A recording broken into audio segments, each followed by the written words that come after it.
Story of the Six Swans. There was once a king who went out hunting.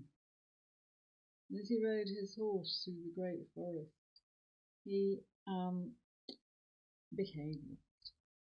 This is very easy to get lost when you're hunting in a big forest. He came upon a small cottage where lived a witch and her daughter. And the witch said to the king, "I will guide you out of the forest, help you return to your huntsman and your castle, but only on the condition that you marry my daughter. She's fair. I'm sure you will love her." The king, realizing that he really had no choice in this, agreed to marry the witch's daughter, although he had misgivings about her. So the king took his young bride back to the castle, and in due course they were married. But the king somehow knew that his new queen had ill intent towards her stepchildren. The king had been married before, and with his first wife, his first queen, there were 6 sons and 1 daughter. And in order to protect them from their stepmother, the king had a house built in the woods, hidden away, where the 7 children lived alone, but they were protected by the trees. And the king could always find his way there, for he had a magical ball of yarn which would guide him through the forest. But the stepmother found out where the 7 children were hiding, and she found out about the magical ball of yarn. She spent a great deal of time sewing 6 shirts for each of the 7 sons. And one day when the king was out hunting, she followed the magical ball of yarn as it unravelled itself and guided her through the narrow paths between the trees until she came to the house where the 7 children lived.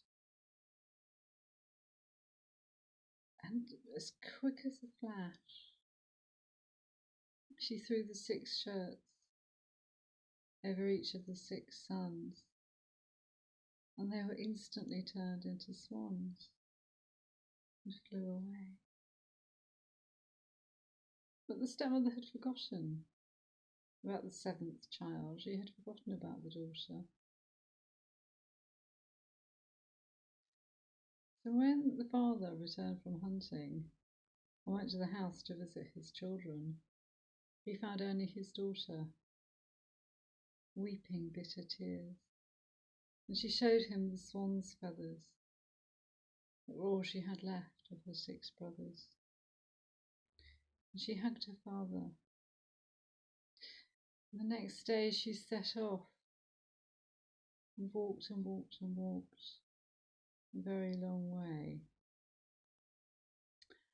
until she found a little cottage hidden away amongst the trees. And upstairs in the cottage were 6 small children's-sized beds, and she waited there until she heard the wing beats of 6 swans. But when they appeared in the bedroom, her brothers appeared not as swans, but in their human form. So the daughter thought that all was well until her brothers explained that they only reverted to their human form quarter of an hour every evening, and then they returned to being swans. But is there nothing I can do? She asked. How can we reverse the spell? And her brothers explained that the only way of reversing their stepmother's spell was if she remained silent for 3 years. If she didn't utter a word, and if she didn't laugh. And in those 3 years, she needed to sew 6 shirts for her 6 brothers. So the sister set off, and she lived in the woods. And one day, she was sitting in a tree, sewing away. And the king of the country that she had wandered into was out hunting. Kings obviously spend a lot of time hunting in Grimm stories. The king was out hunting and saw her sitting in a tree and was moved by her beauty. And he ordered his huntsman to climb the tree and carry her down. He took her back to his castle and married her, even though she didn't speak a word. For some time they were happy. The king's mother lived with them, and she herself was an evil sorceress who didn't like the king's new wife. Why is she silent? Why does she never speak? Why does she never laugh?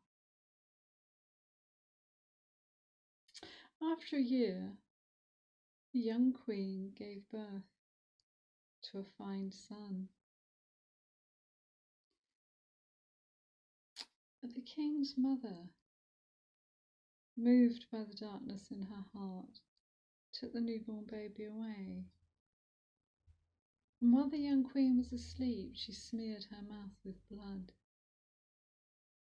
and told everyone that the queen had eaten her newborn baby.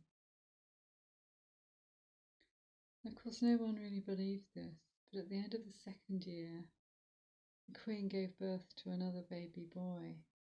And once again, the mother smeared her mouth with blood and took the child away. And all this time she sewed and sewed and sewed and sewed the shirts for her brothers, and all this time she counted the days until she would be able to speak again, and until she would be able to release her brothers from the terrible spell. So the 3rd time, the 3rd baby, the 3rd little boy, the queen was taken before a court and condemned to be burned at the stake. But the very day that the sentence was due to be carried out was the very day that was the end of the 3 years. And by now she had almost finished sewing the shirts, except the left sleeve of her youngest brother.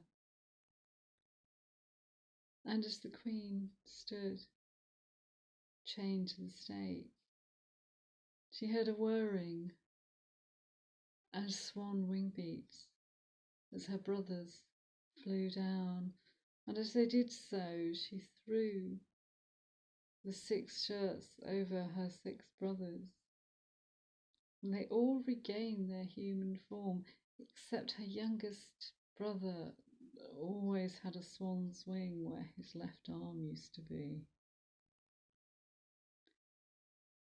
And she laughed, and she called out to her husband and said, I am innocent of all charges. And she explained to him why she didn't speak. and she explained to him about the wickedness of his mother. And the mother brought forward the 3 small sons from the place where she'd kept them hidden. And the king realised the truth. And when the pyre was lit, it was not the young queen who was burned alive, but it was the king's evil. So they all lived happily ever after. The king, his young queen, their 3 sons, and the 6 brothers, except that one of the brothers had a swan's wing where his left arm had been.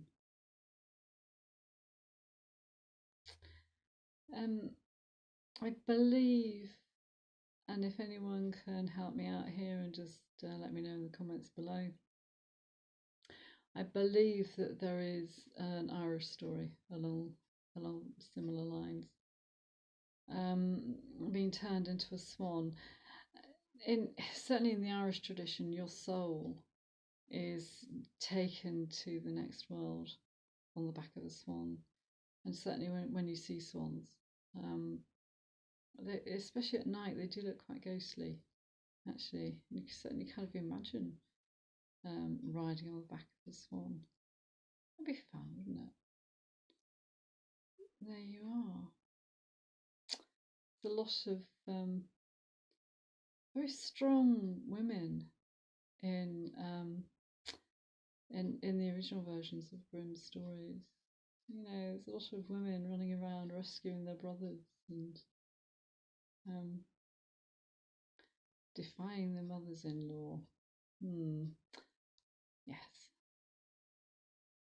There you are. If you'd like to hear more Grimm's Brothers stories, please do subscribe. Please do join the Facebook group, and hope to see you again soon. Take care.